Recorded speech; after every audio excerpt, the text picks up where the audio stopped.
Voilà comment j'ai pu préparer mes jeux de l'automne. Vous voyez que j'ai sur mon bureau mes deux écrans. J'ai aussi mon micro pour pouvoir enregistrer de l'audio. Ça, c'est la première fois que je passe par de l'audio. Pour ces jeux de l'automne, j'ai changé ma manière de faire.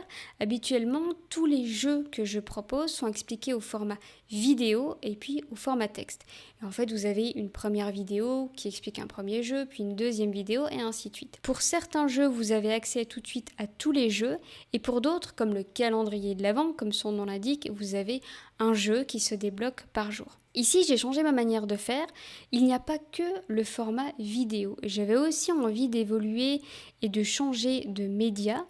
Il y a des explications vidéo et il y en a d'autres au format audio. Donc vous avez les supports dont vous avez besoin, s'il y a besoin d'un support, les explications au format texte et il y a juste le son de ma voix pour certains. Donc ça varie un petit peu les formats, ça change un petit peu que d'avoir que des vidéos à regarder. J'avais envie d'explorer ce nouveau format-là et ça ressemble à ça. Alors, je suis vraiment contente du résultat, de ce que ça a pu donner, des animations qu'il peut y avoir. À l'intérieur, évidemment, si vous cliquez sur la petite main, donc quand vous les avez, vous voyez tout ce qu'il y a au format interactif, tout ce que vous pouvez cliquer. Il y a une explication vidéo, évidemment, qui vous explique comment ça fonctionne, ces jeux. Il y a des supports en bonus aussi. Et vous le voyez, il y a chaque catégorie de jeu qui est répartie ici avec les chiffres. Donc il y a de l'icebreaker. Je mets toujours de l'icebreaker parce que pour moi, ça reste quand même très important de pouvoir démarrer une formation avec une bonne dynamique de groupe en brisant la glace. Donc j'ai intégré 4 icebreakers ici. De l'autopositionnement, ça c'est nouveau aussi. C'est la première fois que j'intègre des activités d'autopositionnement qui pour moi font un peu office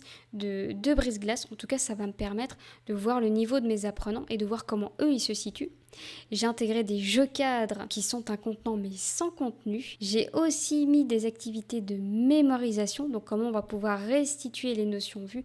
Et puis on termine avec des activités de clôture, donc qui vont engager les apprenants. Et ça va permettre de finir sur une note positive. Et il y avait un petit bug sur l'un des icebreakers et c'est maintenant corrigé. Pour en savoir plus, c'est juste en dessous dans la description.